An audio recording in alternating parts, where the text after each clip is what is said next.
These Linzer cookies would be a perfect addition to your Christmas cookie platter. Let's see what's cooking. It's time for yoyomax12.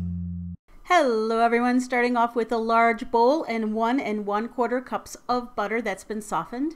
You don't have to use a stand mixer for this, you can also blend this up by hand. Add in 1 cup of white granulated sugar and cream those things together until they are light and fluffy. Then blend in 2 eggs, one at a time, and continue to blend until it's well combined. Now for the dry ingredients, that's 3 cups of all-purpose flour. To that add 1/4 teaspoon of nutmeg, 1/4 teaspoon of cinnamon, 1/8 teaspoon ground cloves, a 1/2 teaspoon of salt, and a tablespoon of baking cocoa. And blend those things together until nicely combined.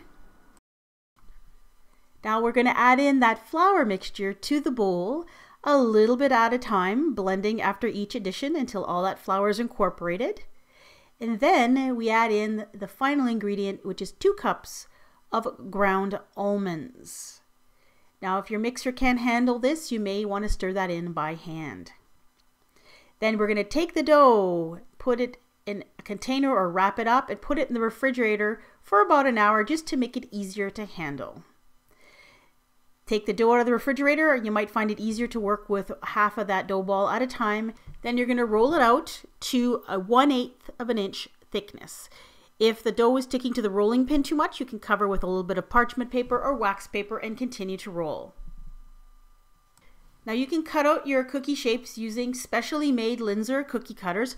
I actually found these at our local grocery store. They were on sale for half price after Christmas last year. I picked them up and I was looking forward to giving them a try.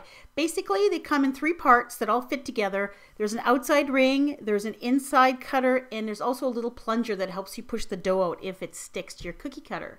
So first you take the outside ring and cut a bunch of those, and those will be the bottoms of the cookies.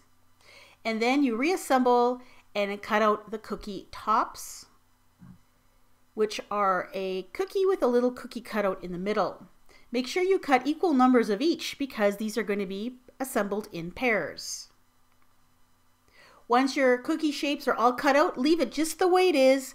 I put it on a cookie sheet. I throw it into the freezer for 30 minutes just to stiffen up the dough because it makes it so much easier to remove and put on your cookie sheet.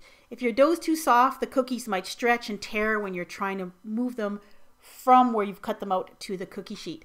These cookies can be crowded quite a bit on the cookie sheet because they don't spread very much. So about a 1/2 inch in between is plenty.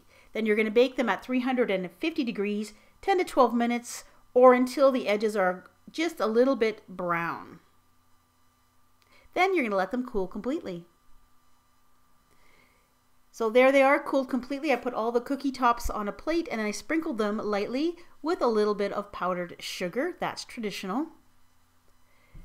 Then I took one of the cookie bottoms, added about a 1/2 teaspoon of jam. I used raspberry jam, but the kind of jam you use is up to you. Spread it around a little bit and then added a cookie top. And that is a completed Linzer cookie. I just love the way these turned out. They're so delicate looking and so pretty. I think they'll be fantastic on a Christmas cookie platter. The cookie itself is very, very crispy, not super sweet, so the addition of the jam makes them just the perfect amount of sweetness. These are the quintessential wonderful cookie to go with a cup of tea. These are going with my cookie platter this year. I put them in a container and put them into the freezer until I'm ready to send out my cookies. Every year I make cookie platters that I send to family that live far away, and I also save a few for family and friends and coworkers that live nearby. I placed all of my cookie recipes on a cookie playlist, so if you want to see it, go ahead and click right on your screen or look for the link in the description box below the video. Thanks for watching.